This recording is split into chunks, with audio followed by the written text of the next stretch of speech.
Você sabe classificar, você sabe exatamente o que faz um profissional sênior, um profissional júnior?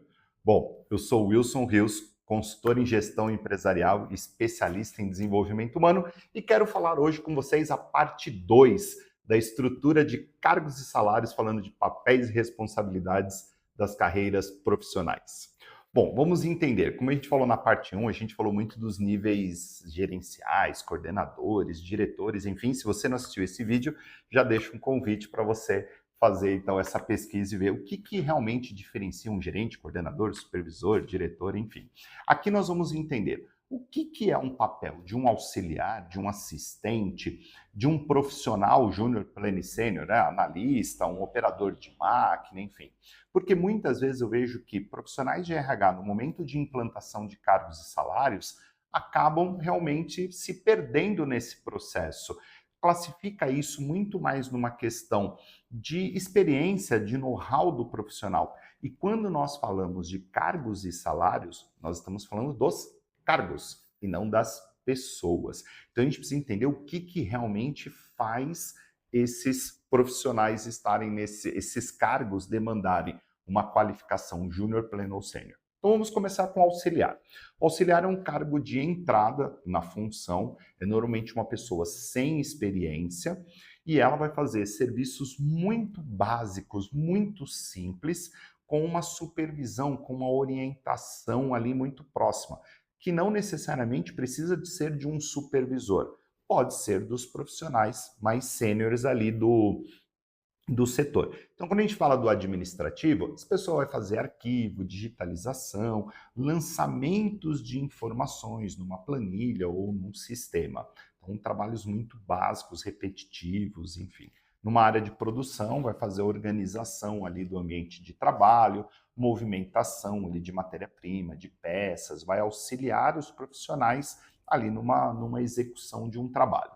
O assistente, ele já é um profissional com um pouco mais de experiência, então ele já sabe fazer um trabalho rotineiro, perfeito? Sem nenhum tipo de orientação.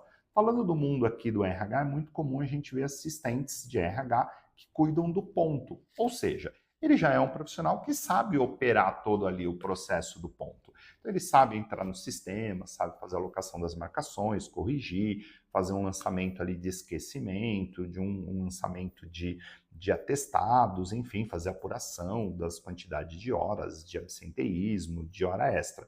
Então, ele sabe toda essa função. Qual que é a grande diferença de um assistente para um profissional, um analista, um profissional júnior, pleno e sênior? É que o assistente, ele não tem dentro da sua rotina a capacidade de analisar ou de resolver problemas. Ele segue o roteiro pré-estabelecido. Quando eu começo a entrar em situações onde o profissional precisa realmente ter uma capacidade de análise, pensar, resolver problemas, dar soluções ali em situações do dia a dia, então a gente fala que a gente entra nas carreiras profissionais. Que pode ser um soldador, pode ser um analista, pode ser um operador de máquina, enfim, um engenheiro. Então, nas carreiras, o que é o júnior? É um profissional que, sim, sabe fazer aquele trabalho, só que ainda dentro de situações mais básicas. Ele resolve problemas, ele dá soluções técnicas, ele tem uma capacidade de solução, de aporte técnico, coisa que o assistente não tem. Ele cumpre a rotina. Então, ali, o júnior vai fazer coisas simples, coisas mais básicas. O intermediário vai fazer coisas de média complexidade e, realmente, vamos falar de um analista sênior, ele vai trabalhar com coisas de alta complexidade. Normalmente, esse analista sênior, um engenheiro sênior, ou profissional sênior, ele acaba sendo meio que um responsável técnico, inclusive, da área. Ele trabalha muito essa questão de ensinar, de desenvolver tecnicamente os outros profissionais, cabendo aos cargos de gestão fazer um processo muito mais do gerenciamento das pessoas, das atividades, papel de liderança, de motivar, dar feedbacks e tudo mais. Então, um exemplo simples aqui, falando de um processo de recrutamento e seleção.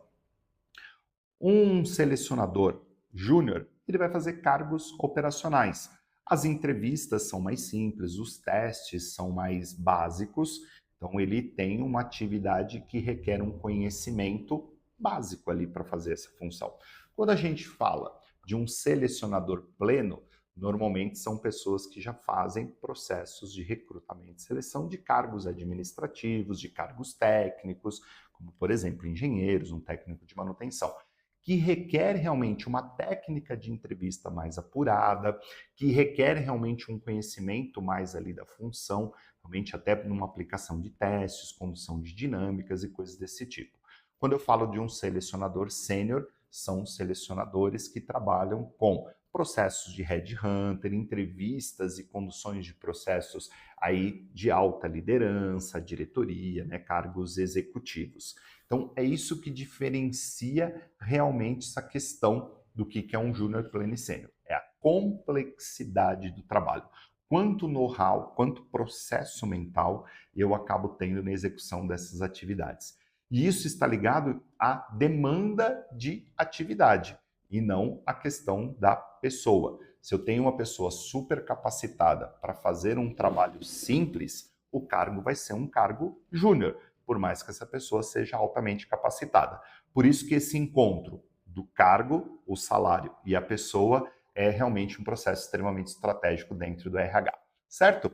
Diga aí, como que estão as estruturas de cargos e salários da sua empresa?